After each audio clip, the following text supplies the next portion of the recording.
Welcome to the Sleep Haunt.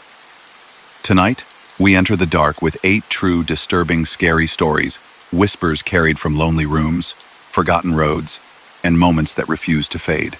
These are not sudden frights, but quiet echoes that linger long after the last word is spoken. Stay with me until the final story, where each thread ties into the next, and the full weight of the night is revealed. If you enjoy nights like this, be sure to subscribe, so you never miss what waits in the dark. And before we begin, share your city and the time you're listening in the comments. I love seeing where these stories travel. Story number 1. The mountain highway had been rerouted years ago, leaving the old diner stranded on a curve that nobody needed anymore. On maps, it still appeared. A tiny fork. A name in neat print. Ridgeview Diner. By day, hikers came for waffles. At night, the glow from the neon sign washed the empty parking lot the color of a cut peach. Elias worked the night shift. He liked the hush, the regular hum of the fridge, and the tinny radio that caught weather reports from a valley station when the air settled just right. He kept the lights low after 11. The owners allowed it. Less glare on the windows, fewer moths. He'd wipe down booths that never quite lost the shade of coffee, the scent of toast, and the soft chorus of old conversations. He didn't believe in anything other than good timing and sturdy boots. People told stories, sure, but people needed stories in the mountains the way towns needed salt. It kept things from spoiling. In winter, fog sometimes rolled off the ridge as if a lake had tipped over. Nights like that, the bell on the door tapped for no one. Elias learned not to jump when it did. Sometimes the heat made the metal flex. He would stand in the kitchen doorway, look out over the checkerboard floor, see his own reflection in the window and not much else. He'd pour coffee anyway, because the act of it had a rhythm he liked. Cup, pour, set, wait. One January, the radio kept losing the station. He twisted the dial and found a voice that sounded older than the equipment he owned. It spoke of a storm that had already happened, an avalanche that had closed the pass on January 17th. He checked the wall calendar, January 17th. Clear skies, no snow for days. He shrugged and let the radio mutter to itself. The fridge hummed. Somewhere, far off, a truck downshifted. At 2:28, the bell on the door chimed. Elias stepped forward.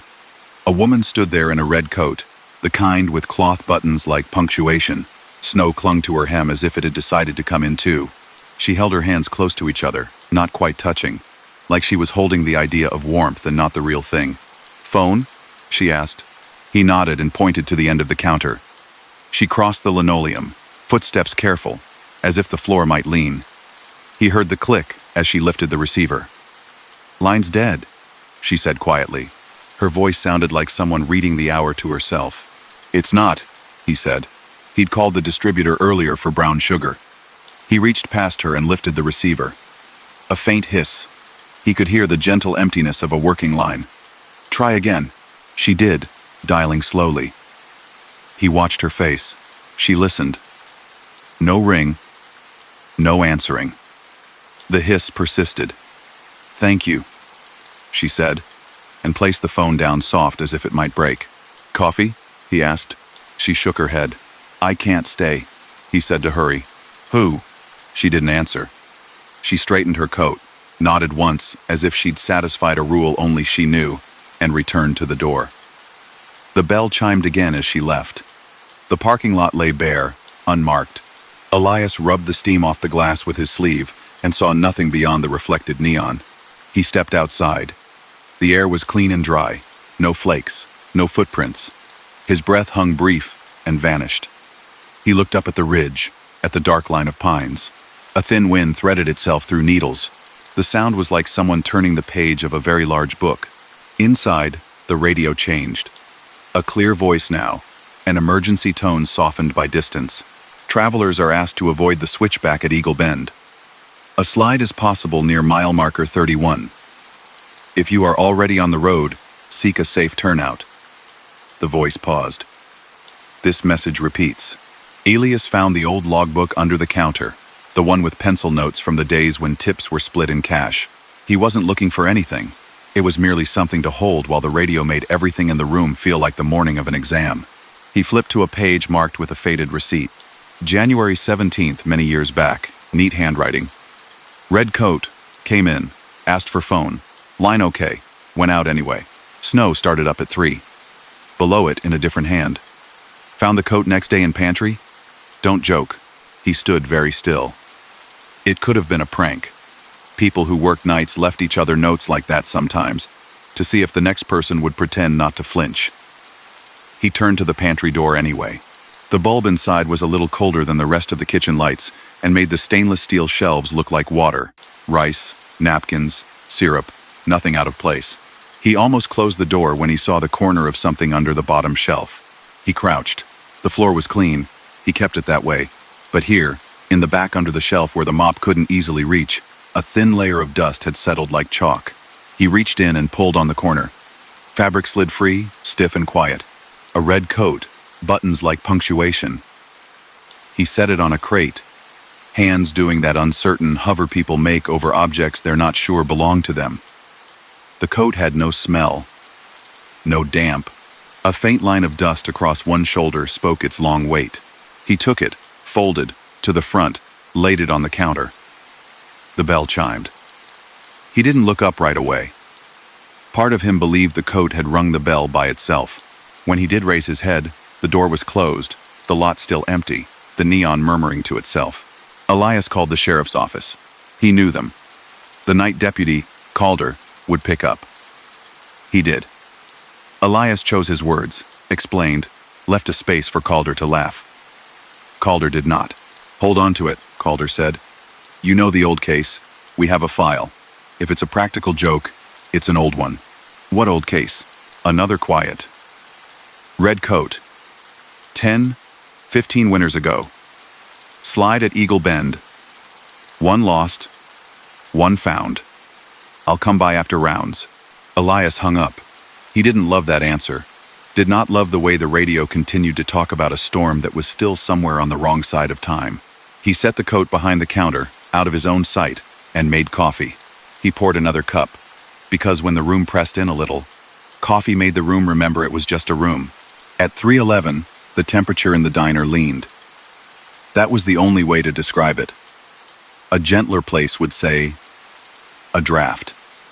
But this was a shift in the way warmth arranged itself. The bell on the door chimed one soft note that didn't ring long enough. The clock above the register ticked, then made a sound that was not a tick, as if it had almost changed its mind. Elias set the coffee down on the counter and listened with his whole self. He found himself thinking of those signs by the lake that read sudden drop-off. A thing that looked steady, and wasn't. The radio spoke again. The same message. Travelers are asked to avoid the switchback at Eagle Bend. A slide is possible near mile marker 31. If you are already on the road, seek a safe turnout. He realized it did not say, tonight, or any other marker. It just said what it said, like a lighthouse that only knew one word and used it to do its job. Headlights whispered across the window glass without a car attached. It was a trick of the neon, he told himself. A reflection of some small thing made large. He looked anyway and saw the road curve empty, the dark surface holding its quiet like a breath. He took a grease pencil from the drawer and drew a tiny cross near the baseboard by the door. He had read once that if you think something is moving in a room when you're not looking, mark it and see if it's the marking or your mind that moves. He drew another cross behind the counter, near the pickle jar on the bottom shelf. He felt like someone playing tic-tac-toe with an opponent who hadn't decided to play yet. The bell chimed again at 3:19. He checked the mark by the baseboard. Still there. He checked behind the counter. The cross was gone. He stared, bent, ran his finger along the shelf. The grease pencil line had been wiped clean. Good joke, he said to the empty room, and felt ridiculous for speaking. He drew another cross, slightly to the left, and put a saucer in front of it. He guessed you could do worse than make the invisible take a step to knock the game aside. The phone rang. It made a normal, modest sound. He picked up. A voice spoke a name he recognized. The owner of the Ridgeview supply truck that made the climb every Monday. The voice sounded strange, like it had come up from deep water. Hold up there, it said. The bend went. Nobody hurt yet. We're staged by mile marker 20. Don't let anybody head up. Not tonight. Elias said he wouldn't. He hung up and wished he could see the bend from here. He could picture it. The curve with the view down into trees. The turnout with the trash can that the ravens had learned to open. He pictured the thin posts at the road's edge, painted white at the top to catch headlights. In this picture, snow slid across like someone smoothing a sheet over a bed. At 3:37, someone knocked on the glass. Not the door on the window. The pane by the corner booth where couples like to sit on rainy mornings. Elias turned and saw a hand, palm against the glass. A hand in a leather work glove, fingers spread. For an instant he believed the hand had no arm. Then the rest of the figure moved into view. A man with a bright vest over a dull jacket, hair tousled from wind. "Open up?" The words carried through the seams of the door. Elias did. The bell chimed. Obedient. "Coffee," the man said. He was breathing in that relieved way people breathe when the place they've reached is warmer than the last place they stood. "We're down the road. The slide didn't take the cabin, thank God. But the bend's closed. We're setting cones." Elias poured. He kept his eyes on the man's face, which was freckled and calmer by the swallow. He felt better. Not everything in the room was a ghost of some other hour. They sat, the man at the counter, Elias behind it. The radio talked softly to itself about caution. The fridge hummed like it approved of the routine. "You see anybody come through?" the man asked. "We got a report a lone driver tried to get past. Old sedan, bad tires." Elias thought of the woman in the red coat, but she hadn't driven. He said no car passed here since midnight. The man nodded, set down his cup, and left $2 and a crumpled receipt under it. "Stay locked," he said. "If you have to open for more than one person if you can help it." He made a face. "It's not the mountain that scares me. It's the way people get when they're told to stop." The bell chimed as he went. In the silence that followed, the diner remembered being empty. Deputy Calder arrived at 4:15, nails on his left hand bitten shorter than the ones on his right, as usual.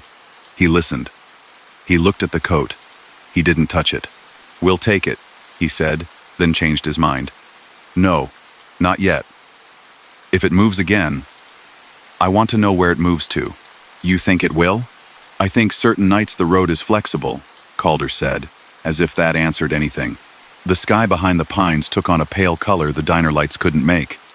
Dawn worked its quiet trade with the ridge. The radio stopped repeating the message and played a song from a decade that had been warm in classrooms and creeks. That morning, hikers came in for waffles. They asked about the detour, and Elias pointed at the map on the corkboard and drew a line with his finger that felt too long. People sighed, tugged on jackets, left extra tips because trouble on a road makes strangers gentle towards small businesses. The coat stayed where he'd placed it, red and present. When he picked it up to take to the office later, something slipped from one pocket and clicked against the counter. A metal token, not a coin, stamped with the diner's old logo. On one side, a cup of coffee with steam that looked like musical notes. On the other, the words, "Free refill." The second F, capitalized as if the stamp had been nervous. Elias knew that token. There had been a jar of them by the register once, a punch card in metal. He hadn't seen one in years. He placed the token back in the pocket. He closed the coat with care. He locked the office cabinet and slid the key onto his ring. He told himself to stop telling himself to be calm. He went home, slept badly, dreamed of a bell chiming in the wrong room. The second night, the radio behaved. The clock kept perfect time. The marks he had drawn stayed. He thought perhaps the hour had passed, and the road had put itself back where it belonged. He cleaned, wrapped silverware in napkins like small packages, lined them up in a neat row. At 2, wind pushed a thin branch against the window and made a scratching noise like someone writing with a pencil too fast to think. He smiled, almost. He felt allowed to smile. At 2:26, a set of headlights slid across the ceiling. He looked up and counted the spans as they passed. 1, 2, 3, 4. The bell chimed. He raised his head. The door opened halfway. Cold lay itself along the floor. A woman in hiking clothes stepped in, hair flattened by a hat not currently on her head. She carried a flannel blanket folded into a square and held like instruction. "Need a restroom?" he asked, out of habit and kindness. She shook her head. She walked to the counter and set the blanket down. Someone left this at the turnout. The cones are up now. It was just lying there. I figured it belonged to the diner. He unfolded the blanket and saw a name stitched inside one corner in thread the color of straw. A name he recognized. It matched the signature in the old logbook by the entry about redcoats and phones. Elias did not say so. He thanked her, and she nodded like people do when they've completed a small task in a long day. She ordered tea. He made it clean and hot. She sat and watched steam rise, as if it had something to say. When she left, the blanket and coat sat together at the end of the counter like a conversation that knew how to wait for its turn. Elias glanced at the clock. Midnight loomed farther away than it was. Time in that room sometimes felt like a sheet held at each corner. It sagged where weight gathered. He tried something he had not tried. He went to the door and locked it at 11:59. The diner had a midnight clause because the owners wanted to be the place that never closed. But the town wouldn't know this one variation, and if they did, they would forgive. He thought of the frost in the pantry that first night, the imagined words that had never actually formed but that his nerves had imagined anyway. Close by midnight. He had now. He turned the sign to closed. At 12:07, something pressed once against the door from the outside. Not hard, not testing, just acknowledging the boundary. The bell didn't chime. Elias stood steady. He did not move. He listened to the air leak through the door jamb in its quiet way. He let the coffee maker gurgle and hiss. He let the fridge hum, and the neon sigh. At 3:11, the room leaned again. The air rearranged itself. The radio gave no warning. The clock ticked, and did not hesitate. Elias thought of a line at the edge of a map that read, "Here be nothing." Not dragons, not edges, just nothing drawn yet. He held his breath and let it go slow. The bell chimed without the door moving. It made one bright sound and then stopped as if embarrassed. He looked down at the mat by the entrance. 2 footprints had appeared in the thin dust that Boots brought in from the parking lot. Not incoming. Not stepping inside. They faced the door. They were a shade cleaner than the rest of the mat, like the outline of something that had been there longer than the dust knew what to do with. Elias did the only thing he could think to do, which was respectful and small.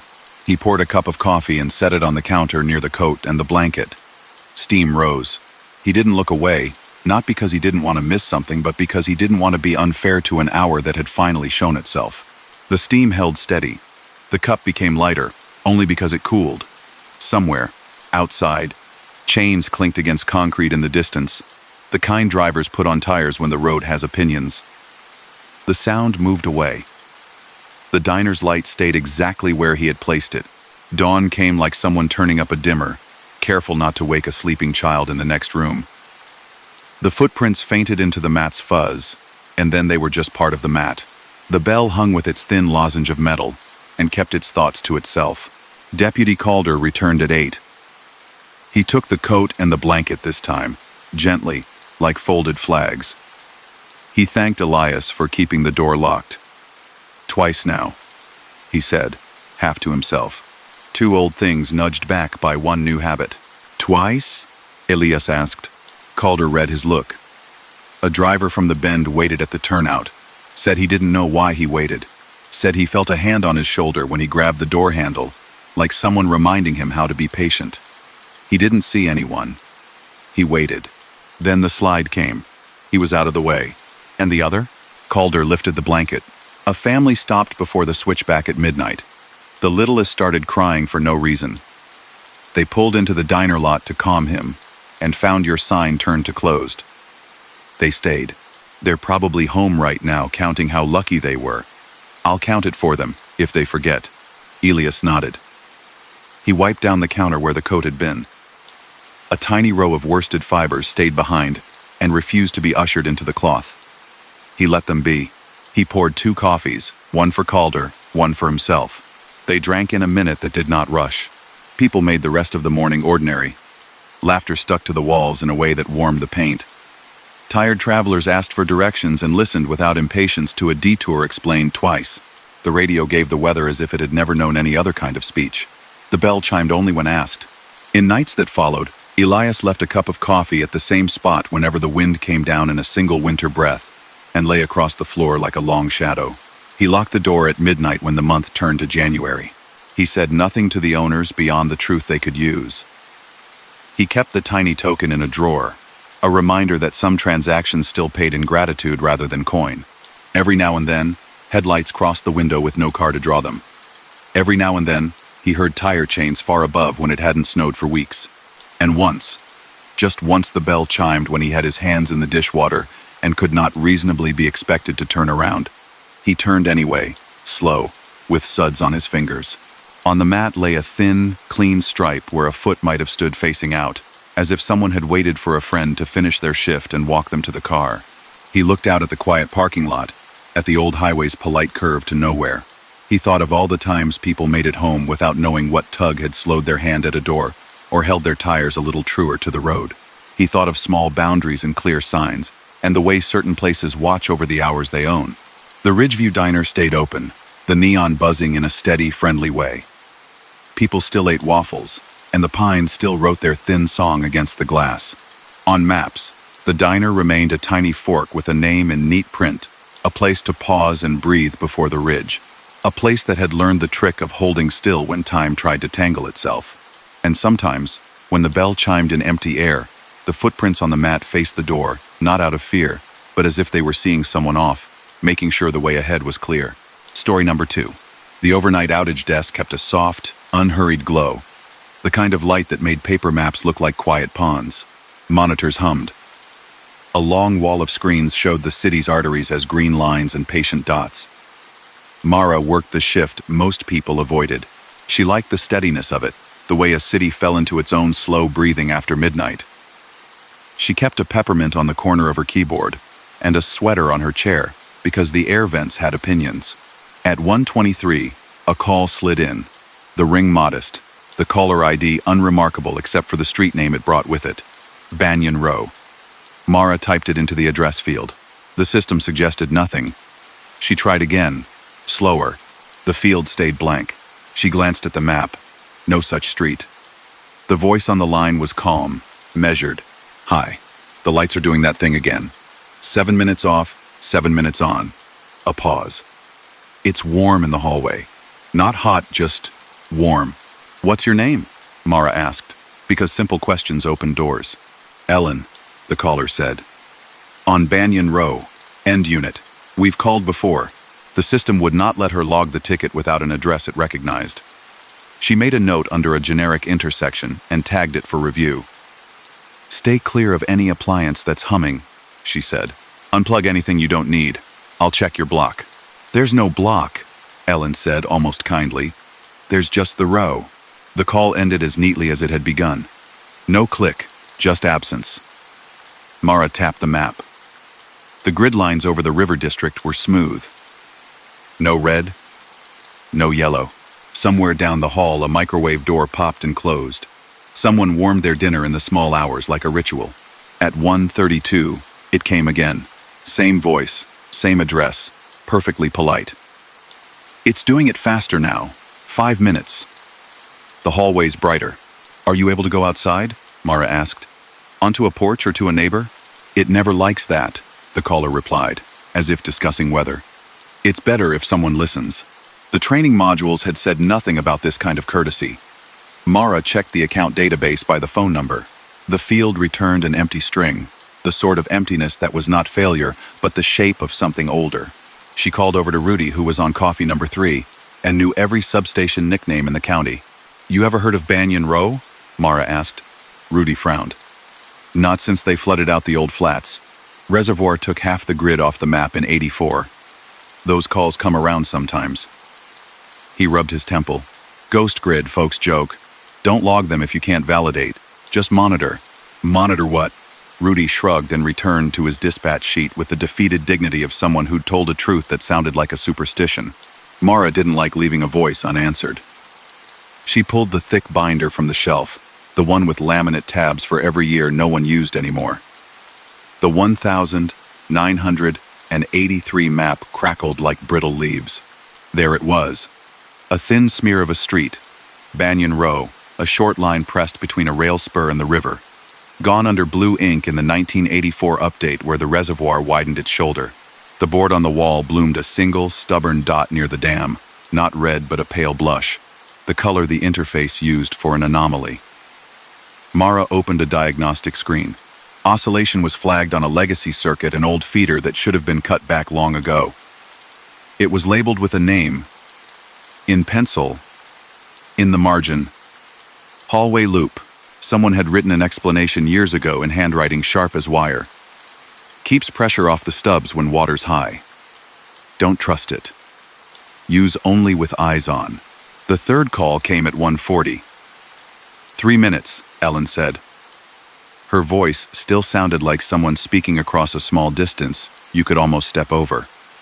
It helps when you speak. Mara found, without thinking, a steady cadence she'd used soothing stray animals. I'm here. I see your circuit. I'm watching it. If you have a candle, don't light it. Sit by the door. Hold the cool side of the knob. Good, Ellen said, with a softness that did not quite reach comfort. Sometimes that keeps things from choosing us. Mara pinged the feeder. It responded as if waking reluctantly. The oscillation rolled in waves that matched the caller's minutes. An automatic safeguard suggested shedding load, rerouting to a newer line. Policy required field confirmation before she could touch the switch. Her supervisor, Kent, had stepped out to walk the quiet hallway, a bracing habit that made him appear taller when he returned. The cursor blinked. Mara's hand hovered. She typed a note into the system. Potential loop at legacy feeder request remote open, if verified by anomaly duration. The software rejected the syntax. She tried a manual override. The box grayed out, then offered a field usually only visible to engineers. Enable ghost overlay? She frowned. She had never seen it. She clicked yes. The map shifted. A thin phantom of the old grid appeared superimposed over the city like the outline of a building that had been demolished but still cast a shadow at a certain hour. Banyan Row glowed faintly. The oscillation threads ran not through streets but through absence, over water, tracing the shape of something that had once held walls and stairs and hallways. Kent returned with a paper cup steaming and peered at the screen. Who taught you that? He asked. Not unkindly. No one, Mara said. It asked. He read the notes in the margins. He rubbed at the pencil with his thumb and left the words intact. If that loop grabs, you can get a bounce down river. Nursing homes on that leg. He looked at the clock. We can't send a crew for an address the city says isn't there. The fourth call was almost a whisper. A minute now, Ellen said. It's at the door. What is? Mara asked. It was not fear in her voice. It was the check of someone making sure a window was latched. The worm, Ellen said. It's very polite. It just wants to be where the wires are already going. Mara could picture the hall without needing to invent faces. A narrow space, paint soft with years. A bulb that hummed in a key that clocks use when they think no one can hear. She pictured a door with a knob gone cool on one side, warm on the other, not a fire, not anything like that, just a pressure from the grid looking for a shorter step to take. She toggled the hallway loop. The interface balked, then offered a series of fields in a faded font. She had to choose timing. The training had a phrase for it. Make room, then guide. She selected a sequence used once in a case study, open the loop a fraction just before the surge, then close it into a safer path. It would make a place for excess to go that didn't ask any house to hold it. Do it, Kent said, reading her hesitation. He didn't touch the keyboard. His approval sat like a weight in the air, firm and present. Mara counted with the voice on the line. Tell me when the lights begin to fade. Now, Ellen said. Mara executed the sequence. On the map, the ghost overlay pulsed once, like the reflection of a passing cloud, then thinned. The blush at the dam cooled. The oscillation didn't stop. It reshaped, a braid untied and laid flat. The board settled back to its patient green. In the headset, a long, soft breath. Thank you, Ellen said, as if accepting a parcel through a carefully opened door. They can walk down the hallway now, without feeling anything at their backs. The line held for a second that felt taller than the others, then ended. Rudy exhaled a laugh that was not disbelief so much as relief. "You shouldn't have had access to that screen," he said, and then added, "But I'm glad you did." The crew radio checked in from near the reservoir, voices clean and efficient. "Saw a little corona over the water for a flicker," one tech said. "No strike. Could have been a reflection from the highway. Hard to say." The meter stayed friendly. "We're rolling through the nursing home next to reassure them." Kent wrote a note in the binder, his handwriting not as neat as the pencil in the margins, but clear enough. Legacy loop, monitored and relieved by controlled bleed. Safe. Keep eyes on in fog. In the hours that followed, the city returned to its ordinary small dramas. The garage door sensor stuck again on Brookline. A streetlight refused to behave on 7th. A woman asked kindly if someone could tell her which breaker was the one that always lied. The peppermint on Mara's keyboard stuck slightly when she picked it up. She smiled with the quiet privacy of someone who had done a thing she would not have known how to explain if asked. At 5, she opened the call log to print for the next shift. The entries for the River District looked tidy. There was no line for Banyan Row. The calls had each been assigned to the training number used when new hires practiced empathy. She checked the recordings.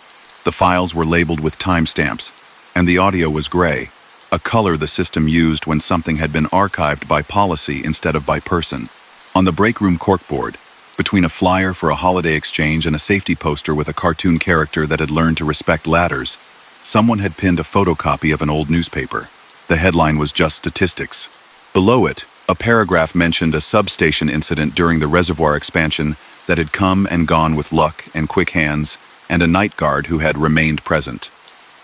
The article did not mention street names. It did not mention hallways or warmth or loops that had opinions. Mara left a small note in the binder under the pencil margin that had warned her. She used her calmest handwriting. "If a street asks for room, give it a safe aisle. Count with them." On fog-heavy nights later that month, the board would sometimes glow with that pale blush near the water. Mara would open the ghost overlay and let the old grid float up like a diagram drawn in air. She learned the timing the way one learns a familiar staircase in the dark. 2 steps, pause. 3, breathe. She never forced it. She didn't need to. Whatever the callers were, they never asked more than a steady hand on a dial and a voice that could put shape to a minute. There were small, measurable kindnesses that came out of those hours. The nursing home never lost more than a wink of power that winter. The bakery by the river had 1 fewer ruined batch than the year before. An aquarium store with fragile filters never noticed anything amiss. No one wrote a headline for any of that. No one had to. Sometimes, when the fog over the reservoir pressed up against the lip of the city and made everything quiet, a caller with a calm voice would say, "It's at the door again." And Mara would say, "I'm here," and they would count together while the grid chose the long way home. Story number 3. The museum's smallest gallery had white walls that glowed even when the day outside was gray. It sat like a pocket in the building's plan, a square of quiet between a staircase that turned twice and a hallway lined with photographs of bridges. Visitors drifted past without staying long. The acoustics softened footsteps, and the HVAC made a low, even breath that persuaded paintings to forget the weather. Lena preferred working in that room. She was a conservator with a methodical patience that made dust rethink where it landed. She stood at a high table with cotton gloves and small lamps, and a notebook where she recorded tiny changes. A lifted flake, a hairline crack, the way old varnish went the color of weak tea. The painting on her easel had arrived from a shuttered estate with an inventory slip and a brief note. Interior with chair and mirror, unknown hand, circa 1880.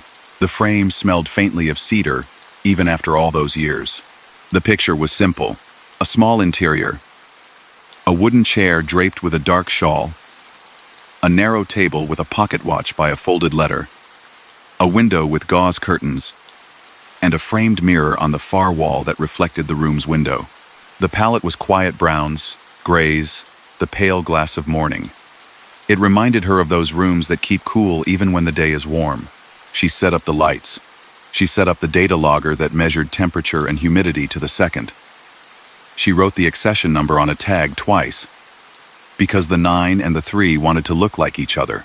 On the second day, she noticed the first odd thing. The pocket watch in the painting showed 9 minutes past 4. The next morning, under the same lamps at roughly the same time, It showed 9 minutes past 4 again. No surprise, she told herself. The detail might have been ambiguous the first time. She made a clear photograph anyway and drew the hands in her notebook. Habit wrapped around curiosity. A guard named Ahmed took the 11 p.m. round and sometimes stopped by to say hello at shift change. He had measured steps and a voice that made even simple greetings sound steady.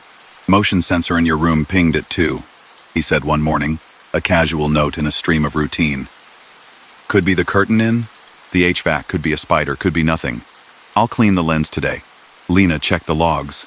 A small spike in humidity at 1:59, a return to normal at 2:06. She shrugged and added an asterisk to her notes. The painting's surface responded to solvent in a way she liked, polite, controlled. She removed a film of discolored varnish along the top edge and exposed a cleaner pane of painted window. The gauze curtain inside the picture looked clearer now, the brushwork careful. She turned her head and saw, in the painted mirror, what she had not seen before. The thin outline of a door standing just ajar, a line of light beyond it, as if there were a hallway not pictured directly but available if one looked through the mirror. She checked earlier photographs. The line was not visible under the old varnish. The reveal wasn't magic. It was skill. Someone had painted a convincing mirror. And a mirror must reflect something. Still, when she moved her own lamp, the painted line seemed to respond in the smallest way, sharpening when real light fell from the same direction. Ahmed returned 2 days later, holding a folded piece of paper he said he'd found behind the gallery bench, a page from an old catalog, brittle at the edges. The print named rooms the museum no longer used. Mezzanine A, Mezzanine B. The building had been renovated in the 90s. The mezzanines had been swallowed by office space or removed entirely. Someone had scribbled in pencil next to a thumbnail of an interior painting. B4, The Listener. Lena turned the catalog page in her hands and felt an odd recognition. She set it beside the painting and looked again at the mirror that was painted to look like it could go on reflecting long after the picture ended. The title suited the image. Everything in it seemed to be waiting for sound. The watch in the painting kept its 9 past 4 until a rainy afternoon, when the humidity in the room rose a little and the HVAC worked harder. The air made a soft shiver in the vent. Lena, concentrating on a tiny lift along the chair's back rail, looked up without knowing why. The watch now showed 9 past 5. She checked the log. The spike had occurred 2 minutes earlier. She stood very still and listened. The building's pipes gave a tap like a polite knock. When the noise faded, the watch's minute hand seemed to move, not dramatically, but enough that she could not quite say it hadn't. She showed the photographs to Ahmed, who had learned to stand at a distance from delicate work. He squinted and nodded once. Feels like when the stairwell pressure changes. Doors speak to each other. They both smiled at the phrase, then let the smile go. That evening, Lena placed a metronome on the table and set it to a slow tick while she cleaned a lower corner. The gallery absorbed the sound the way moss takes in rain. She left the room for 15 minutes to fetch more swabs. When she returned, the metronome still marked its time. She looked at the painting and found the watch's hand closer to 12. She frowned at herself for wanting to test something that did not need to be tested.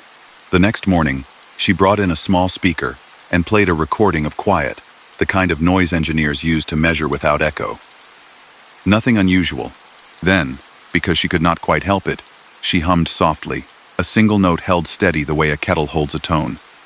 The painted gauze at the window seemed to bow inward a fraction. It was enough to make her lift her finger off the speaker's volume button and let the gallery return to its careful breath. She wrote everything down in a way she later worried, looked like someone trying to convince themselves. Her supervisor would have asked for baselines and controls, and she would have provided them, and the numbers would have been inconclusive. But the room itself felt different now. It was not a threatening feeling. It was a feeling like standing on a platform and sensing the train before it rounded the bend. At 2:04 a.m. 3 nights later, the motion sensor lit up on Ahmed's tablet. He walked his rounds past photography, took the right into the small gallery, and paused in the doorway. The bench had turned. He was sure he had left it parallel to the wall. Now it was angled toward the painting as if someone had sat down to listen from a better vantage. He did not mention that part on the log. He straightened the bench, checked the vents, and stood for a moment with his hand on the cool brass of the door handle. The air on the other side was noticeably warmer for one steady breath, and then returned to normal. Lena found a pencil note on the canvas's stretcher while stabilizing a frayed corner. B4 hang low. Watch the hall. The handwriting matched the marginalia in the old catalog. She weighed the canvas between her palms and felt the way old linen holds onto a shape, the way a memory keeps its path. The next few days were busy. A donor's preview approached, and staff borrowed the small gallery as a staging area because it made even noise sound organized. People leaned maps against the wall and gestured with polite care next to things that couldn't bear a bump. The painting waited on the easel, wrapped but present, a quiet rectangle in a room that suddenly had many voices. The night before the preview, when the building slept uneasily under the bustle of a save the date, the gallery's sensor clocked a string of pings, too regular to be a moth, too irregular to be a heater. Ahmed walked the corridor and saw, reflected faintly in the glass protecting a photograph across the hall, a slice of light on the small gallery's floor where there should have been none. He opened the door slowly. The bench had turned again, this time directly toward the painting. The watch inside the image read 11:09.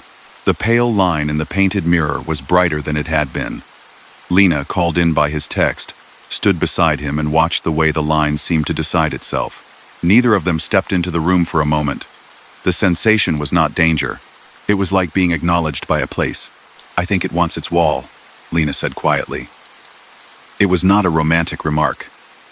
It was the practical conclusion of someone who had read a lot of condition reports. If it was B4, the mezzanine may be the room it listened for isn't this one. They went upstairs with a flashlight and a map that had the mezzanines penciled over. A maintenance door at the top of the north stair opened onto a short landing that smelled of old paper and paint. It had been sealed, then unsealed, then ignored.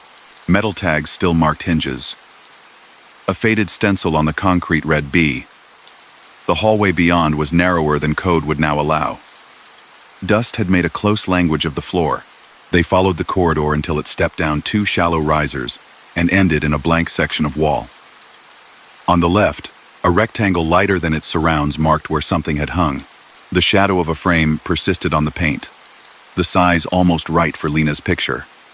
There was no bracket, no hook, no plaque, just the mark of a thing that had been there, and the sound of the building breathing through an old vent. Lena didn't drag the painting up that night, but the next morning before the preview, she brought the empty frame a spare that matched the size and hung it on the light rectangle. It clicked into what felt like the right place. The gallery downstairs seemed less concentrated when she returned with the ladder, as if a held breath had been released. The donors came, and the small room did its trick of making noise behave. The painting remained in place on the easel, with its protective wrap and a label that promised future display. Lena stood near enough to answer questions. People asked about brushwork and provenance. No one asked if the watch kept time. They didn't need to. That night, when the building went quiet again, Lena placed the painting in its frame upstairs, just for an hour. She and Ahmed stood back and listened to the old ducting settle. She set the metronome softly on the floor. The painted watch held steady at 4:09. The line in the mirror faded back to a dim seam. The air took on the cool she remembered from her first day with it. They didn't leave it there permanently. Policy would need approval, and approvals need meetings, and meetings require calmer stories. They returned the painting to conservation and noted a plan, temporary installation in the mezzanine corridor as part of a study. But on the nights that followed, when the humidity rose and the city's weight leaned on the building, the sensors on the mezzanine registered little moves. A single ping at 2, a drift of warm air at the door that then receded. In the small gallery downstairs, the bench did not turn by itself again.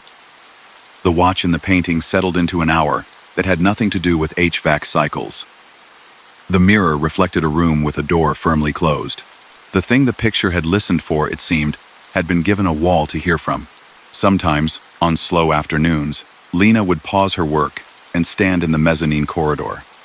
Light from the stairwell made a clean rectangle on the floor like a piece of paper waiting for a signature. She would hear a small knock somewhere in the old ductwork that could have been the building shifting. She would count to 7 without meaning to, and the sound would not repeat. Ahmed, on his last round, adopted a small habit. He would straighten a chair at the top of the mezzanine, angled toward the blank wall where the light rectangle lived. Not out of superstition exactly, but out of the same respect one extends to a door that knows how to open and close without making a fuss.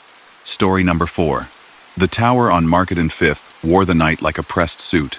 Glass set in metal, lobby marble that held echoes in its seams, red exit letters that hummed a note steady enough to be counted. After midnight, the building exhaled. The coffee carts were gone, printers slept, conference rooms folded their chairs like careful hands, and a low wind teased the revolving doors, and then let them be. Wren liked it then.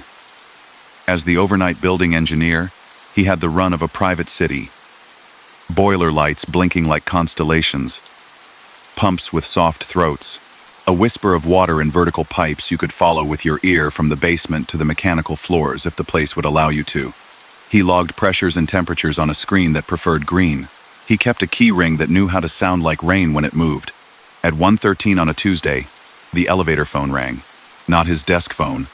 The phone behind the polished panel that let whoever was inside the car speak to whoever watched the building. Wren picked up. The connection had that faint, hollow quality that comes when the signal has traveled through a lot of metal and a long, patient wire. "Hi," a voice said, calm, a little breathless in the way of someone who had just stepped into quiet. "I'm stuck between floors. Which car are you in?" Wren asked, eyes already on the monitor that showed the elevator positions. Little rectangles moving up and down a column of numbers. "C," she said. "The indicator says 13. Wren glanced up reflexively, as if the lobby's digital board might disagree. The tower did not have a 13. The buttons ran 12 to 14, as if the gap made the building taller by politeness alone. "Can you press the alarm and the door close button together for 5 seconds?" he asked. Calm questions made for flatter panic. "I did." It chimed, but the doors didn't move. A beat of silence.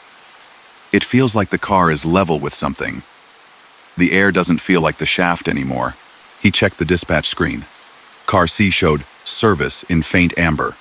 Stopped between 12 and 14. The weight sensor read 1 person. The internal camera feed grainy, monochrome showed an empty car, the way cameras sometimes did when light was wrong. A black band ran where the floor number would normally glow. "Can you tell me what you see?" Wren asked. Doors closed. The hallway beyond looks older, I guess. Carpeting that's not ours. A vending machine hum, like from a hotel that hasn't had guests lately. A small laugh that wasn't humor. The button for M lit up by itself, then went out. M meant mechanical in this building. The M door on the high-rise bank didn't open into any guest hallway. It opened onto fan rooms and belts, and a smell like iron and rain. Wren reached for the elevator controller panel key and turned it to recall car C to the lobby. The screen blinked. Recall sent. He waited for the numbers to march down. They didn't. "Still at 13, the voice said, more curious than afraid. "Okay," he said, and the word sounded like he meant it. "We're going to try something else. Stand with your back against the panel. Press and hold the highest floor number and the door close button at the same time.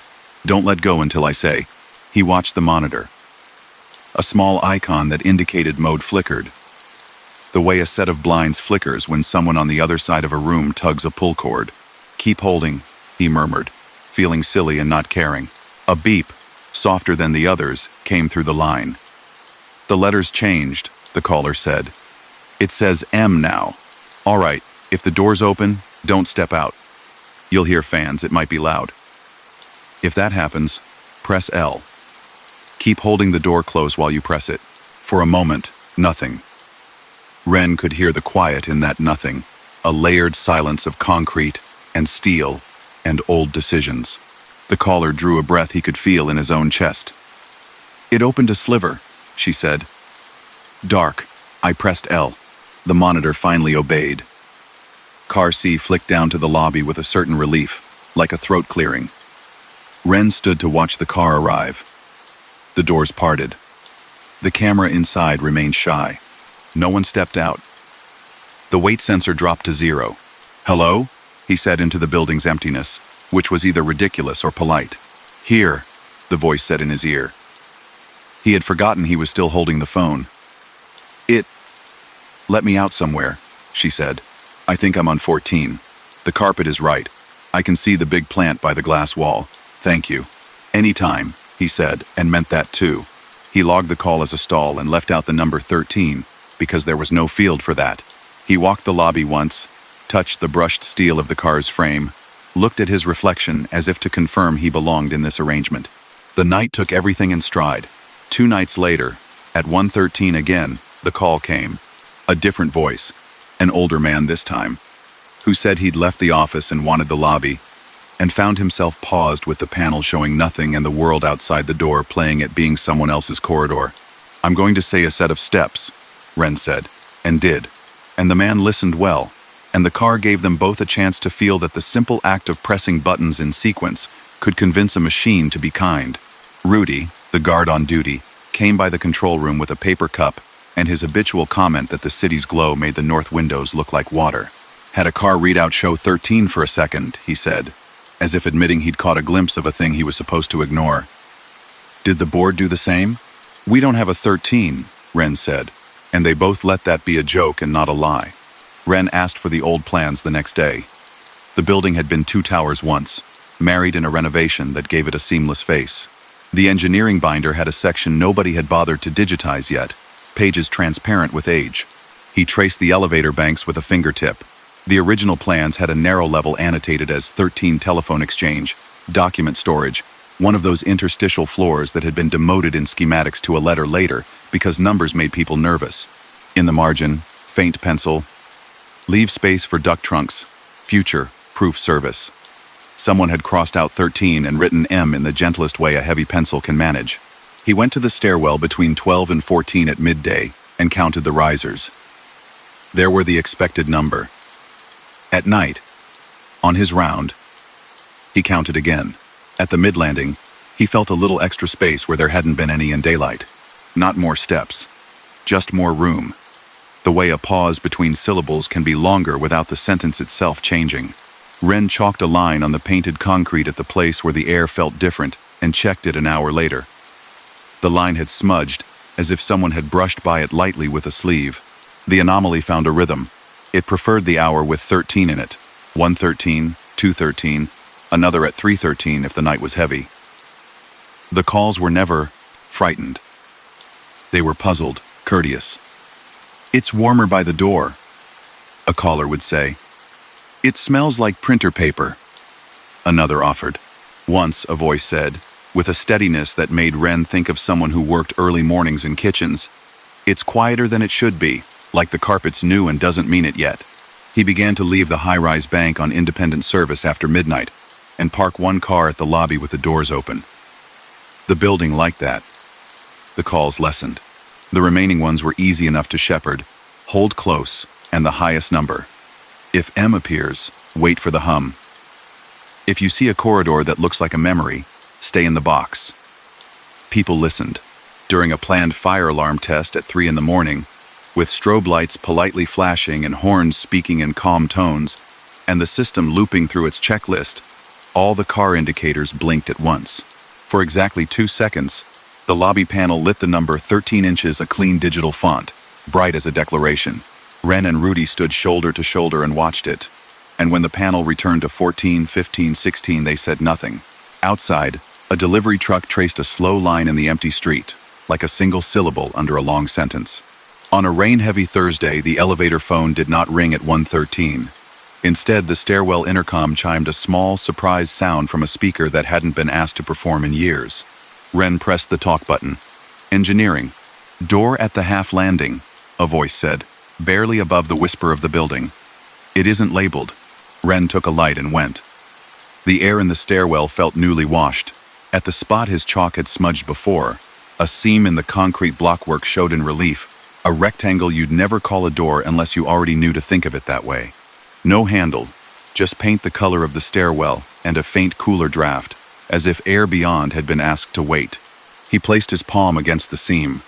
The cooler steadied under his hand and then eased, like a held breath let out. He didn't push. He didn't need to. He returned to the control room and wrote a note on the laminated elevator procedures sheet with his neat block letters. If a car displays 13, do not panic. Do not attempt to force doors. Use M transfer procedure. Keep voice calm. Count with passenger. He added a line no one had asked for. If the stairwell feels longer than it should, stand on the landing and listen. Do not open what wants to be a wall. Pairs of small kindnesses followed. The janitorial crew's carts stopped stuttering at certain thresholds when he left the lobby car open as a light well. The copier on 16 stopped singing a thin high note at night. Once, a teenager visiting the building after hours on a take-your-kid-to-work emergency shift wandered a corridor too long and called from an elevator alone. Ren had him press M and hum a single note while waiting, and the car behaved like a dog recognizing a tone that meant, "Come here." He didn't mention the mezzanine to management beyond the process change. Buildings, like people, have histories that are best served by good practice rather than dramatic meetings. On his last week of nights before he moved to days for a time, the building gave him a parting consideration. The elevator phone rang at 1:13, and a voice he almost recognized, a softness from that first call, said, "I'm between 12 and 14 again." "I'm here," Ren replied, the words as familiar as the key in his pocket. They counted together. He listened for the hum that meant the M door had been acknowledged. He heard faintly, something like the long sigh a stack of paper makes when a hand lifts it just enough for air to join. The car slid to the lobby. The doors opened. No one stepped out that he could see. The weight sensor dropped. The camera feed showed only the reflection of the lobby's lights in metal, and then itself in its own reflection. A hall of quiet mirrors. "Thank you," the voice said. He hung up and stood a while in the lobby, hands in his jacket pockets, feeling the building breathe. Rain ticked small marks on the glass outside. The revolving door moved once, and then remembered to be still. He looked up at the board over the elevator bank. Numbers lifted, numbers fell, the tidy rhythm of a place that had decided how to be itself. He walked the stairs to the half landing and stood at the unlabeled seam. He didn't touch it. He just stood and counted to 13 in his head, and at the count that would have been the number the tower pretended not to know, the humming in the walls settled into the same note as the red exit sign's long, patient song. He left a small card taped to the inside of the service panel, tucked where someone like him would find it if they were the one left to sit with the dark. If your car says 13, you're standing in a bit of the building that remembers being useful. Be kind to it. Press M, hold close, wait, it will let you through. After that, the anomaly appeared less often, like a guest who has been given a bed to sleep in rather than a couch. On the few nights it did show up, it did so with more manners than mischief. The building, everyone agreed, ran smoothly for its age. That was only partly due to budgets and updates. The rest had to do with small, invisible agreements. Doorways that were happy to remain walls if you told them you saw them. Floors that stayed unnumbered but not unloved. And lights that warmed exactly when someone in a metal box needed to be reminded that a lobby exists, and that it is a place where doors open, and you are expected. Story number 5. The lighthouse on Kettlespit had retired with good manners. Its lantern room kept the wide, glassy stare of the old Fresnel lens, but the light itself was out. In the base, a small NOAA office took readings from tide gauges and weather buoys. The tower's brick kept a steady cool. Even on days the ocean laid its breath against the coast. At night, the museum signage went dark, and the spiral stairs' thin banister held the dust of shoes that had stopped coming at 5. Sora worked the overnight shift alone most weeks. She liked the sound the radio made when the traffic was only wind and far-off trawlers. A soft grain, like sand pouring through two cupped hands.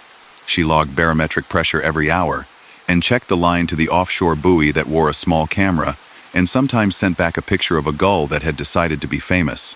There was a fog those nights, spring fog, heavy but not unkind.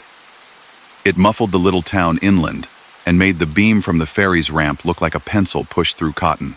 The decommissioned foghorn at Kettlespit sat in dignified silence on the east wall. It had a test switch Sora had never used without permission.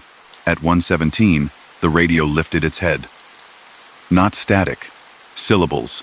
Calm and tidy. Riding the air as if they'd been made for it. Sector Redcap. To Point Armitage Light.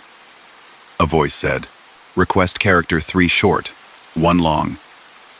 Flood sets in 2. Sora paused, pen in midair. If she'd spilled the coffee, the cup would have apologized. She was careful with labels and names. The chart on the wall showed Point Armitage Light. Her light. decommissioned 15 years ago. Kettlespit was the museum name. Redcap was a shoal on an old laminated chart in the drawer, but nobody used that station name anymore. And never on that channel. She leaned closer to the radio, thumb hovering over transmit. Protocol said, "Hail the Coast Guard, log the call, do not improvise." Protocol also left room for judgment when boats went quiet between channels. She turned the volume a fraction. "Sector Redcap to Point Armitage Light," the voice repeated, patient. Character 3. Short, 1 long. Confirm. Sora keyed her mic, slow. "Point Armitage is not in service," she said. "Identify." Silence hummed like a refrigerator at night. Then, "Keepers are on the stairs," the voice answered, as if that explained the hour. Character 3 short, 1 long. Flood sets in 1. She called the Coast Guard station inland. A calm dispatcher said they had no assets out near Redcap, no AIS targets in that grid. "Monitor," the dispatcher added gently. "We'll raise the ferry if we have to." Sora set the radio down and opened the drawer with the old charts. She found the one with a coffee stain and a penciled note in a hand sharp as a dot. Gull's call. Redcap shoal shifts in an east wind. Watch for false depth. Armitage char. Changed. 3 short, divided by 1 long. April 1943. Someone had underlined 1943 and drawn a neat box around it. The tide gauge at the wall blinked with a little hiccup. Not a drop, not a wave. A small oscillation in 4 beats, repeating, up, down, long down. Sora watched it and felt the way the building seemed to lean its ear to the sea. She looked up the spiral stair and realized she'd left the lantern room door unlatched earlier. The little brass latch plate reflected light from her desk lamp in a way that looked almost like an eyelid. She climbed, steps quiet in the wool-muffled air. The lens waited, a great glass drum full of prisms that had spent a century eating light and breaking it into thought. Even off, it held a pale suggestion of glow, the shape of the town's street lamps trapped at the edge of seeing. Sora set her palm to the bronze at the base, feeling the surprising warmth that metal keeps in its memory even when air is cold. Below her, the radio murmured, "Flood sets in now." And, after a beat, "Courtesy horn, please." The decommissioned foghorn was not to be used. The test switch had a cap over it like a promise. Sora stood a long moment with her hand on air that did not need her, then went back down and keyed her mic. "Negative on horn," she said, heart still level. "I can flash a handheld." There was a beat of consideration, the way someone pauses before changing a plan so that the change has dignity. "Then flash," the voice said. 3 short, 1 long. Keepers will hold the door. Sora took the emergency flashlight from its bracket, the heavy one with the rubber grip that the annual drills liked, and climbed to the catwalk that wrapped the lantern room like a belt. Fog pressed close, pleased to be praised by light. She counted in her head, then thumbed the switch. 3 quick arcs thrown out into the white, one held full and steady. For a moment the fog itself seemed to become surface. She could almost see a line out there, darker than the rest, like a shoulder of water where a current changed its mind. Downstairs, the tide gauge flattened for the count, as if the instrument and the ocean had agreed to keep time together. On the radio, not the Redcap voice, but a different one, tired, grateful, said, "Light off my port, turning outside." "Thank you." It sounded like a small boat that knew the bay more by smell than by map. She flashed again, 3 and 1, and felt foolish for feeling proud. The fog vibrated back, a low, wide tone you could feel at the edges of your teeth if you let your mouth soften. The Fresnel lens behind her held the room steady. Coast Guard came back on the line. "We've got a private vessel reporting a near miss over Redcap," the dispatcher said. "They're clear. Who's operating a signal up there?" Sora told them plainly. She used the words that were true and left out the ones that would make nobody's paperwork any easier. She called it a courtesy flash. She did not say keepers on the stairs.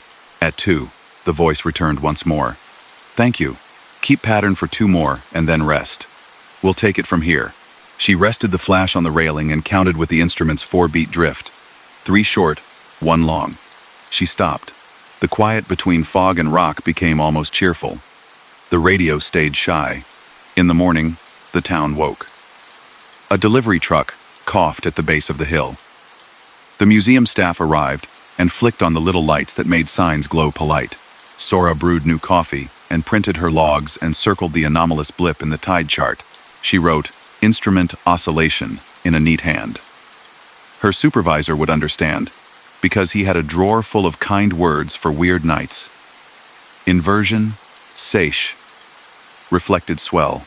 On her way out, she looked at the old guest book in the museum foyer, the one with careful names and dates, visitors who liked staircases and views. Someone, in ink slightly faded, and a century old if the date could be trusted, had written, "Keepers relieved, beat held, April." The last digit had smudged. The handwriting looked like the note on the chart, but that could have been wishful. The second night, the fog took up its position with a familiarity that felt like a friend leaning on a fence. At 1:17, the radio spoke again. "Sector Redcap to Point Armitage Light. Courtesy check. Flood sets in 4. Sora keyed up, asked for identification. The voice gave none, but it had adopted a different sentence. As if it had learned from her last care. "If the horn is retired, use lantern. 3 short, 1 long." She did. This time she had a marker buoy visible on the monitor, not far from the shoal, and watched it move oddly, like a chess piece obliged to take the bishop's 2 and 1 instead of its usual line. The ferry called in to say it would delay departure by 15, the captain sounding as if he preferred being careful to being punctual. The tide gauge offered its little 4-beat nod as if to say, "Yes, yes, fine, we all agree." She went up to the lens between flashes and turned on the tiny battery light the museum used for night tours, a very small bulb that did nothing but suggest. The Fresnel took that suggestion and arranged it into ribs of ghost light around the room. She saw briefly something like a footprint where moisture had not settled on the catwalk, 2 clean ovals facing the sea. When she blinked, the ovals were the ordinary dryness of iron warmed by a day that had been kind. On the third night, the wind changed. Fog thinned. The radio stayed quiet. Sora checked the chart drawer anyway because habits become a kind of company. Behind the chart with the coffee stain, a thin notebook slid forward as if it had always been meant to do so. It was bound in cloth that had been blue once, with a pencil stuck inside at a page where the seam had learned to sit open. The page said, in pencil that could have belonged to any careful hand between 1,910 and 1,950. When flood pushes, hold 3 quick, 1 long.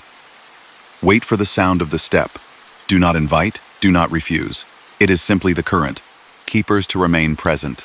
She brought the notebook down and poured a little coffee for herself, and set a second cup on the desk without thinking.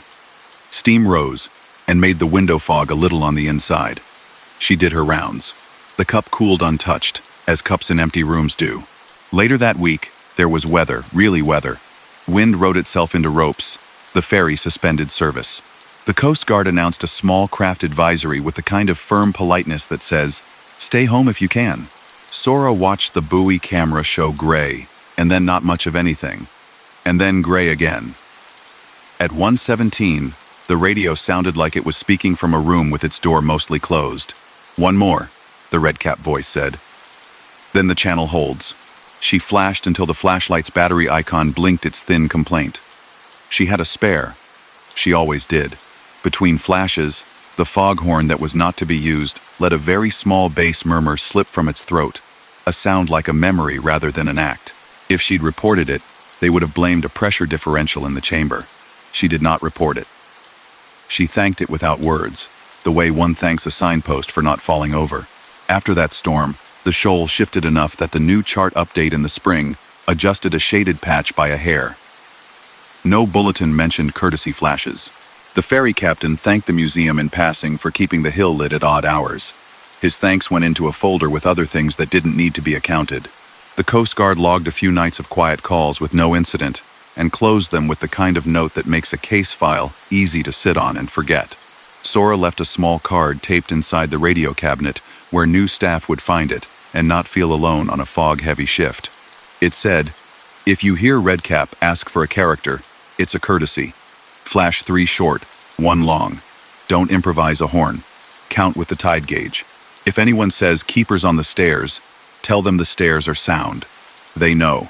On clear nights afterward, when the sky was so clean you could hear constellations rustle if you were romantic and sleep-deprived enough, nothing much happened. The museum breathed. The Fresnel lens admired the moon without needing to eat it. Sora walked her rounds and stood sometimes at the top of the spiral and looked out at a sea that appeared flat and simple and was not. Every so often, not on a schedule you could put in a binder, the radio would open itself and offer a single sentence like a thumbprint pressed into wax. Beat held, or channel clear, or flood sets in none. She would answer with a click of the mic that didn't transmit, just a small acknowledgement to a wire that did not require sound to know a reply. On the last evening of her month of nights, she found a new fingertip of salt on the inside stair, at the level where the light usually made a pale oval at dawn. It looked like someone had touched the brick with a wet hand and dried it with kindness. She wiped it gently with a cloth and felt the tower settle, pleased with its own old body. The lighthouse stayed retired.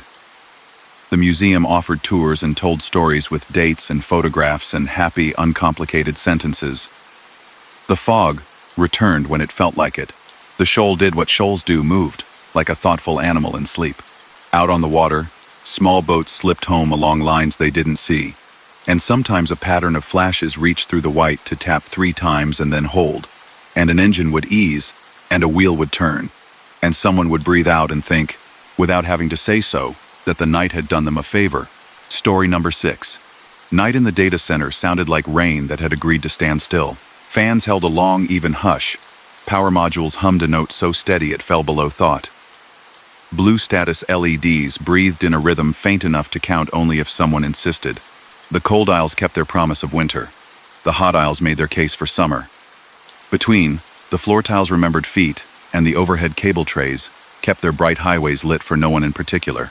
Naomi worked the graveyard shift with a jacket she never fully zipped and a pencil behind her ear, because her hands preferred writing down a thing before the screen confirmed it.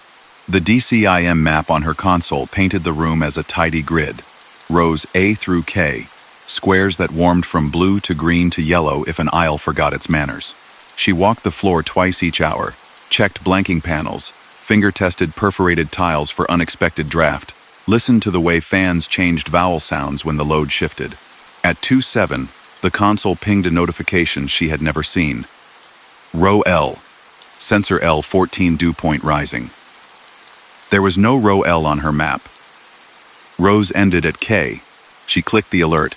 The pane expanded to show a small thumbnail of the room with a transparent extra row ghosting in between J and K, labeled L in a thin font-like pencil. She frowned, then softened it into curiosity. Old floor plans lived in a binder under the console, pages with coffee rings in the margins. Before the last densification, the room had included a short row L, a stub of racks that had been removed to widen the containment.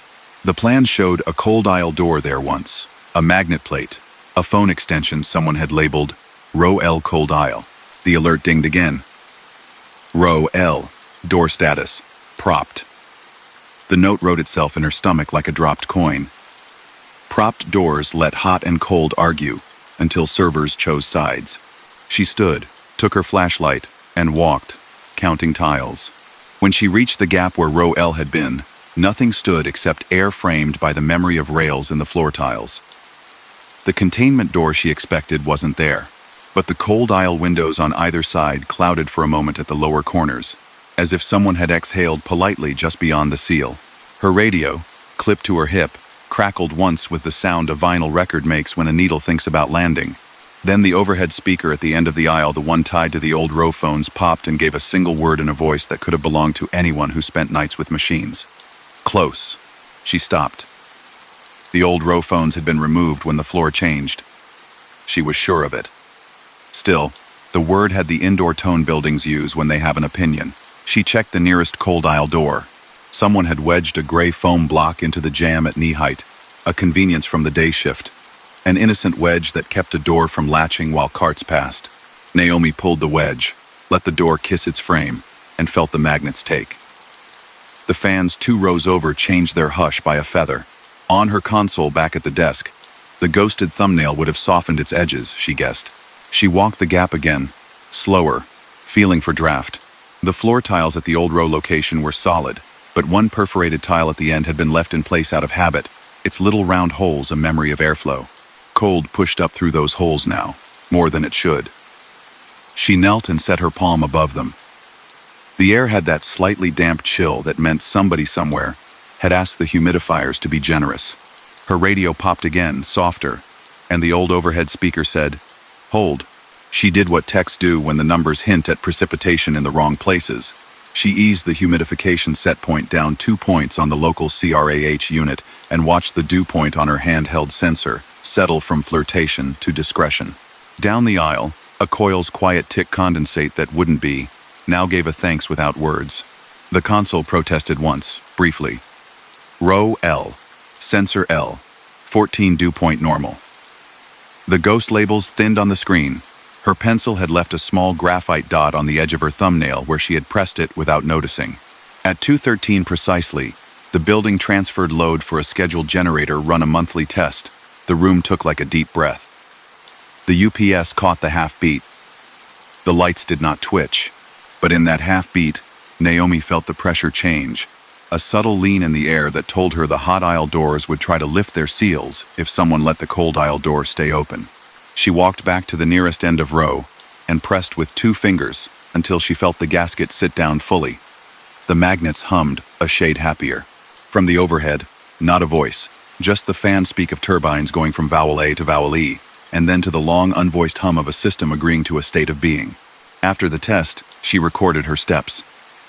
Removed wedge, adjusted RH, verified seals. She added a note most people would skip. Heard instruction to close aisle. She did not write where she'd heard it. She could show anyone the wedge. She could show them the anomaly log. She could not show them the way the room had asked. At 3:1, a chat window in the DCIM software opened itself with an operator message she hadn't sent. Row L intercom active, it read. Assist?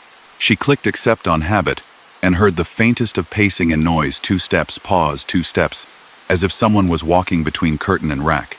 Row L is not in service, she said, since you can be courteous to software too. Door left, door right. The intercom whispered barely language, more instruction. Balance. Naomi took 2 blanking panels from the spares rack, a habit born of 1,000 tiny fixes, and went to the nearest cabinet with empty U-space. She clicked panels into place until the gap became a smooth face. Air stopped looping through the void and went back to the front-to-back path it had been promised. The next cabinet received the same courtesy. The fans in that row spun 200 RPM slower. The power use dipped a sip. On her map, a yellow square cooled to green, and the ghost legend L faded to a suggestion.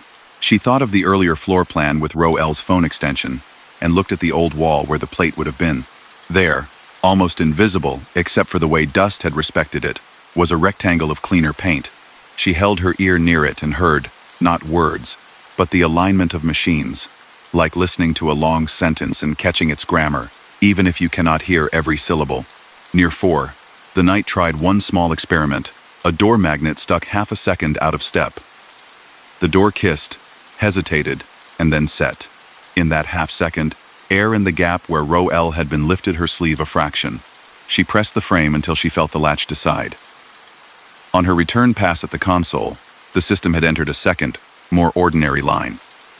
Row J, door, 2, minor delay. She acknowledged. She wrote a note for the day team in black marker on the whiteboard, where kind people put reminders you cannot miss. Please do not wedge cold aisle doors, even for a minute. They remember.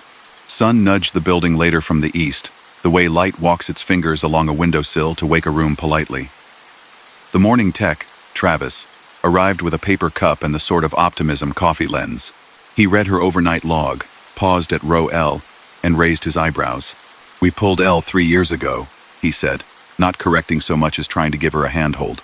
"I know," Naomi answered, and slid the binder with the old plan toward him. Its sensors never got the memo. They walked together to the gap. He stood, hands in his pockets, and listened with his face. "You smell that?" he asked, and then shook his head at himself for asking a question with no clear subject. The air carried a dampness like linen hung to dry in a room that isn't quite drafty enough. Humidifiers were a little proud, Naomi said. They're humble now. He nodded, thoughtful, and picked up the foam wedge from where she'd set it on the console. He turned it in his hands, then dropped it in the bin marked "Do Not Use." Guilty, he admitted softly, and she did not make it a confession worth more than it was. For the rest of that week, the DCIM map behaved like a floor model in a showroom.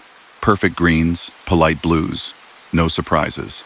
Every now and then, when a cart squeaked too long in an aisle, a tiny breeze would cross Naomi's wrist and remind her to latch a door without looking, the way one remembers to lower their voice entering a room that has gone quiet for a reason. On her final night before a stretch of days, she left a laminated card in the binder beside the old plan, texts in clear block letters meant for anyone who might be awake at 2:07 and listening more with their skin than with their ears. If you see row L on the map or hear the old intercom, check for wedges, close the cold, aisle doors, verify blanking panels, fill gaps, nudge RH down 2 if dew point rises. During generator transfer, press the seals with your palm and count to 3. The room likes to be asked to behave. It will. Later, as the generator test ended and the note in the room settled from one vowel to another, the overhead speaker made a small sound like the first fraction of a word, and then kept its peace. Naomi, pencil back behind her ear, finished her walk and touched the doorplate where Roel's phone had once been. It felt the exact temperature of her hand, and then a shade cooler, as if returning a courtesy by degrees. Story number 7. The old playhouse kept a single bulb burning when everyone went home. A ghost light, set center stage on a thin stand, haloed the dust with a modest glow. It made the proscenium arch feel like a mouth speaking softly. Seats slept in their rows. The velvet curtain held the memory of hands. Out in the lobby, posters watched over a marble floor that learned ticket lines the way a river learns its own banks. Rowan worked nights. Production week meant carving quiet hours into tools.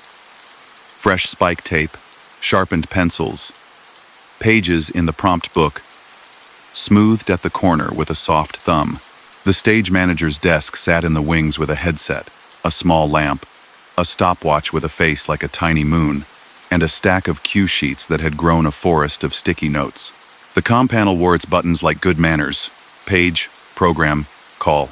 At 2:12, when the building usually sighed and forgot it had a roof, the God mic opened by itself. Not loudly. It popped in that shy way all public address systems do when they remember a childhood.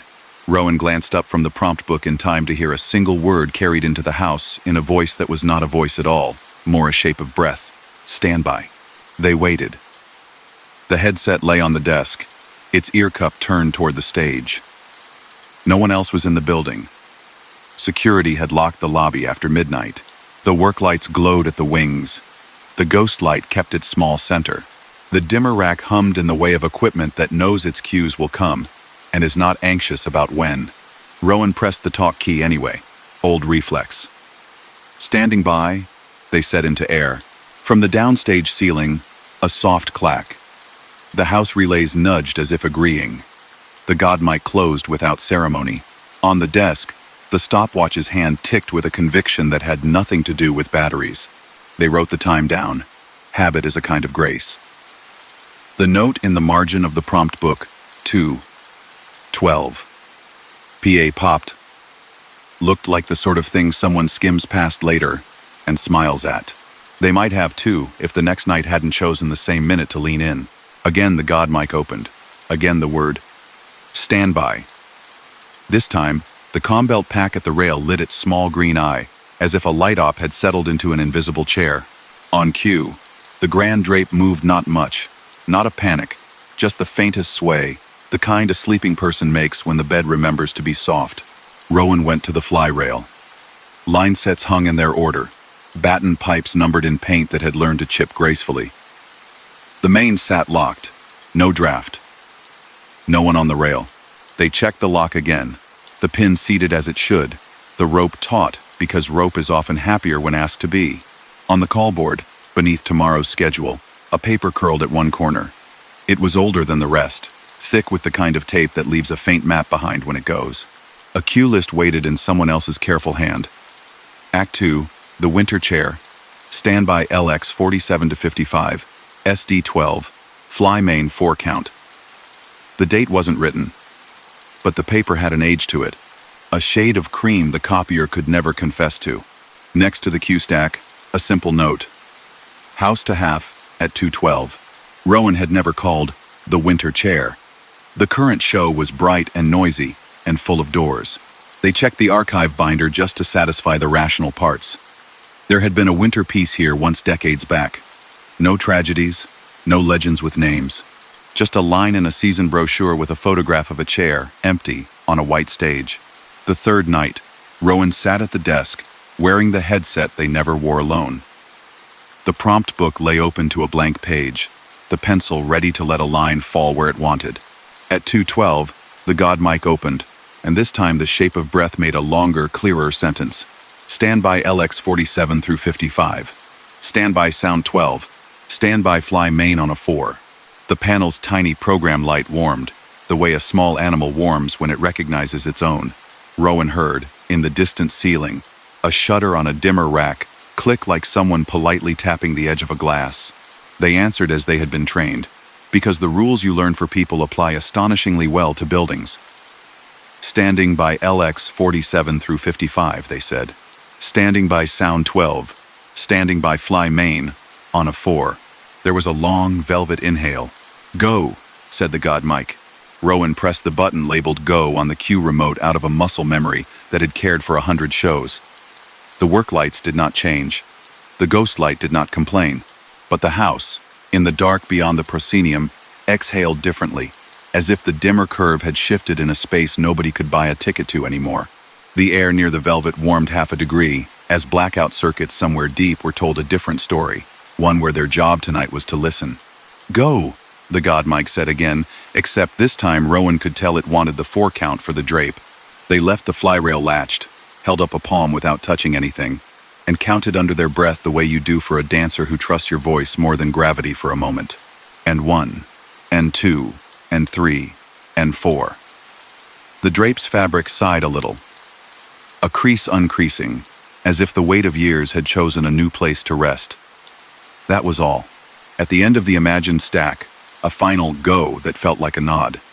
The desk lamp brightened a fraction, and then returned to its position without apology. The God mic closed. The headset quieted. The house settled into the kind of silence you want to applaud because the timing was clean. Rowan stood a long time without standing, the body learning that stillness can be a kind of work.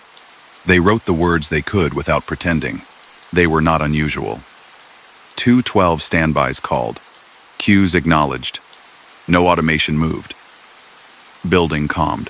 The next day, the lighting supervisor mentioned, almost in passing, that the mezzanine aisle lights had flickered at 2:12 without power loss and then behaved perfectly. The sound op said the main speakers made a noise like a hand smoothing paper. It was nothing, he said cheerfully, because it had been. He added that he liked the timing. Even the nothing had timing. In the wings, a small square of spike tape appeared at downstage right, pale blue underfoot. No one remembered putting it there. It aligned exactly where one would set a wooden chair if one needed to place a shape against the quiet. On the 4th night, Rowan placed a chair on the spike. Not stage furniture from the current show. They didn't want to confuse a production still learning its entrances, but a rehearsal chair with good legs. It sat as if it had been asked to attend a meeting and had dressed in its best manners. At 2:12. Stand by, the God mic said, softened by recognition. Rowan answered with the same even tone as before. Go, came after a breath, and the faintest circle of darkness gathered around the chair, as if the air itself understood where to look. Sound 12, the cue list had said it would have been a small underscoring. The building found its own version. Far in the catwalks, a vent spoke on a lower speed, a hum like a held note that made the hair on Rowan's arms recognize a cue more than their ears did. When it ended clean, on a beat that made sense to a person who had counted many small endings. The chair remained a chair, the tape remained a square. The ghost light's filament glowed with a single grain of stubborn orange at its core, the way all bulbs do when they are very sure of their job. After a week of this, the show on stage stopped dropping lines at the end of Act 1. Nobody said why. Nobody needed to. Crew stopped stepping on their own headsets when the deck got busy. The Grand Drape no longer fussed at its track when asked to move on an odd count.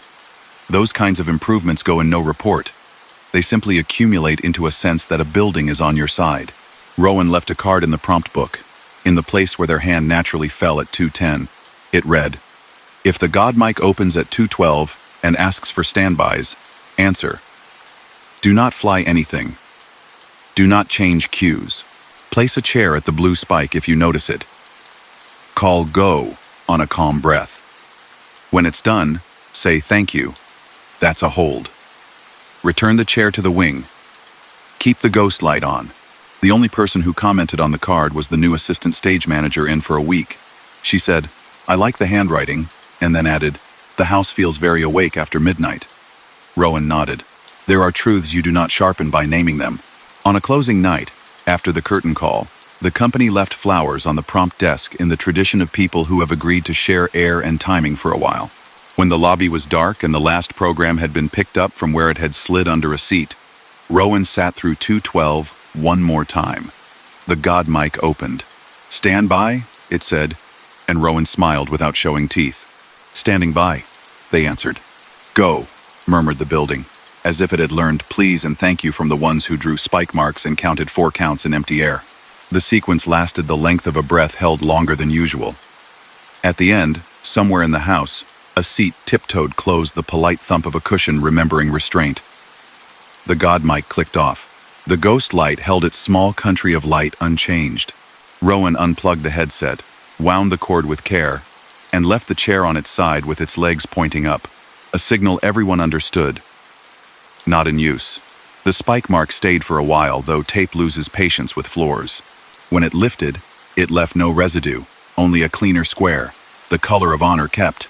Some nights after that, different crews heard a single polite pop from the PA at 2:12.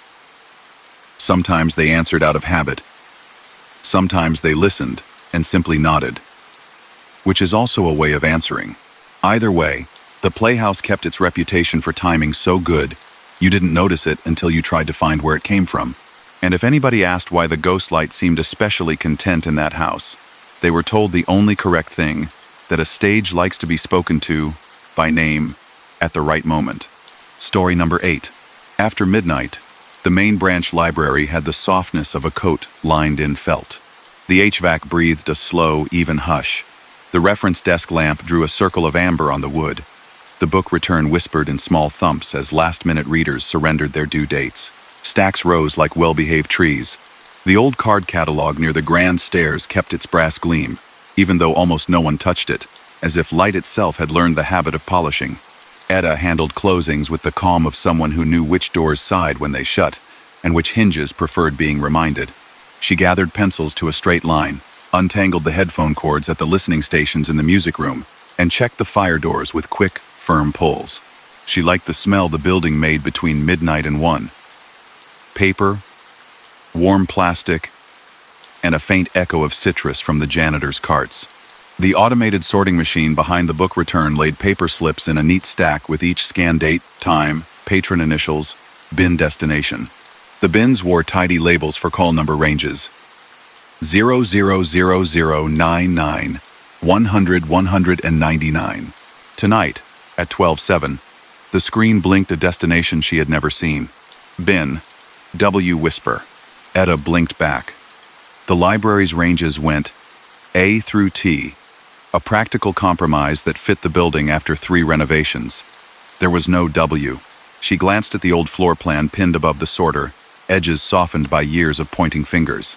The West Annex had once been marked W, a narrow wing swallowed by the 1998 retrofit. Doors sealed, power rerouted, a few windows bricked in and forgotten under ivy. The sorter printed a slip that didn't belong to any bin. Pickup location, W desk. It smelled faintly of damp toner, which was impossible toner. Never smelled like anything here. She read the line again and set the slip aside the way one sets aside a word that may or may not be a typo. The closing announcement chime played at 12:15 a.m., the gentle tone the library used to remind late readers to gather themselves. She hadn't pressed the button yet. The sound rolled out anyway, bounced off the dome over the grand stair. and settled on the newspapers where a man in a cap had fallen asleep on the obituaries. He woke, smiled an apology to the room, and left his chair a little warmer than he had found it. Etta spoke the words the building liked best. "Good evening. The library will be closing in 15 minutes. Please bring all materials to the front desk for checkout." Her voice traveled out and returned to her with the polite echo of a place that had decided long ago to keep quiet secrets. At the stroke of 12:30, the last patron took the elevator down. Etta cleared the remaining carts and rolled them into the circulation back room. The book return thumped once more. She expected a paperback with a sun-faded spine, and got instead a small cloth-bound volume with no barcode, no security strip, and a paper label on the cover written in a careful hand. Listening Room Registry. The call number on the spine read W 813 vertical bar, listening, in a style no label maker had produced here. She lifted the book, and the metal chute above her clicked like a throat. The dumbwaiter used to run here, ferrying requests to and from the mezzanine before the hold shelf and self-service became the rule. The dumbwaiter had been shut since the retrofit, yet the click had the gentle decisiveness of a latch giving way. She signed the volume in underfound items, because even if the book was not in the catalog, the act of writing was how she convinced reality to stay sorted. She checked the humidity sensor on the rare books vault. The number had crept a hair upward, and the panel next to it lit a dot that meant simply, "Consider closing something." She went to the west door, the sealed one behind the reference desk that now served as a wall with a handle that was an ornament. The latch was not engaged by one thin degree. She set it home with her thumb. The humidity reading slid back like someone had remembered not to leave the refrigerator open. Near one, she walked the quiet halves of the stacks. Signs at the aisle ends declared their ranges. 640. 1. 640. 9 cooking. 790. 1. 790. 2 theater. The alphabet gave the building its spine. At the far end of the mezzanine, where the floor plan pin had once marked W, a wooden end cap wore no label. Its bracket stood ready for a sign that no one had ever bolted on. Etta set the listening room registry there, not ceremoniously, just because that was where a thing would have gone if a thing had needed to go anywhere. The air eased, the particular easing a room does when you put one last chair exactly where it belongs. The next night, at 12:07, the sorting machine blinked again. Bin. W whisper. The slip read, "Pickup location. Whisper shelf." The machine did not play jokes. It hardly had the vocabulary, yet the words lay there on paper that did not belong to any toner she fed it.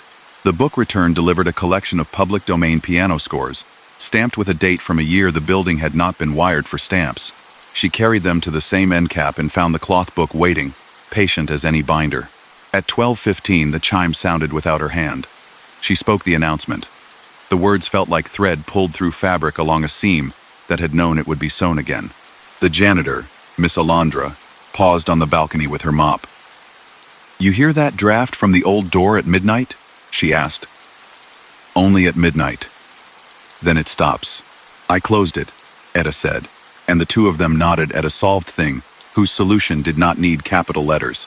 On the third night, the elevator paused on the mezzanine landing and held itself an extra second, as if deciding between floors. The indicator light glowed and did not count. Etta pressed the call button on habit and found the panel warm the way metal can be warm without any light to make it so. A page from the sorting machine slid out, no item attached, just a destination. Deliver. W Annex. She turned it over. Someone had penciled a note on the back that looked like a century-old hand. Whisper shelf at end. Keep the door true. She found a paper tag in the card catalog, lodged between Science General and Sculpture. The tag used the same tidy lettering. W desk, it read, and below it, a small arrow drawn to the left, toward a hall that now hid a staff supply closet and a wall of framed photographs of the library in snow. Etta gave it the smallest of humiliations and smiled. She propped the tag where the old index drawers could see it and told no one, not because it was a secret, but because not every courtesy needs airtime.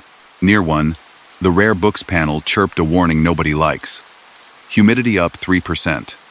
Etta set her palm on the vault door, the way someone checks if the iron has been left on. The air cooled against her skin. The panel quieted. The pressure equalized. Something behind the wall ducting most likely learned a slower turn. The week arranged its small improvements. A student who had lost her notes found them on the whisper shelf with a scrap pinned to the top. Your place is held. The musician who always returned, scores with a care too neat for any one human, left a pencil on the end cap, shaped by a knife rather than a plastic sharpener. The knife marks were not a style Etta had seen in a while. A father stopped at the desk one evening to say, with the tone of a man speaking about weather, "Thanks for the announcement at 1:15 last night. My kid needed to hear it. We left on the early elevator instead of the west stair. Saw a bucket down there this morning. Guess it leaked. Glad you came down when you did," Etta said, and meant it exactly at face value. Once, the god's quiet courtesy. The dumbwaiter belt whispered. A sound like wool rubbed between fingers. And when she opened the little door out of habit, 3 white shelf markers sat there, the placeholders shelvers used to reserve a spot. They had been arranged to make the letters C-L-O with a gap, and then D-O-O-R. Etta laughed without noise, which is another form of gratitude. She shut the west door again, all the way, and set a proper magnet stop so it would not even think about drifting. She wrote instructions for the overnight binder in a steady hand, the same size as the neat labels on the stacks. Whisper shelf, end cap at the old W. If sorter prints whisper slips or items arrive without records, place them there. Close and latch the west door by 11:58 p.m. Exactly. Run the closing chime twice, once at 15, once at 25. Say only, "Please bring materials to the front desk." The building likes those words. If the rare collections panel chirps, put your hand on the vault and count to 7. It will quiet. Do not try to find a W desk. People treated the card with the level of seriousness you reserve for recipes that always work. No one joked. In old buildings, little rituals keep the air aligned. The staff used the whisper shelf without telling patrons. Items found their way back. The sorter rarely printed W anymore. When it did so with the feeling of checking in rather than raising an alarm. On her last Friday of the month, Etta stood in the mezzanine with the lights low and listened to the scratch of pages below someone turning a newspaper carefully.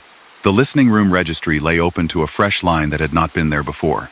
In the same calm hand, beat held, door true. She checked the west door once more, a habit that had become a pleasure. The latch clicked, satisfied. The card catalog's top drawer breathed out a deep old scent of paste and linen as the air moved. Far down the hall, the elevator chimed, and then remembered not to open. The building slept. The city moved past in the street, tires whispering on wet. Etta turned the desk lamp off and left the glow of the security lights to make their small moons on the floor. On her way out, she looked back once at the whisper shelf.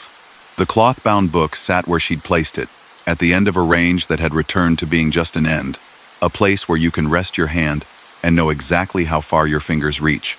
And now, the stories fall silent. The whispers fade, the roads grow still, and the shadows slip back into their corners. What remains are echoes soft, patient, and waiting in the dark. Let the quiet surround you now. Breathe slow, close your eyes, and allow sleep to carry you gently where it will. Good night.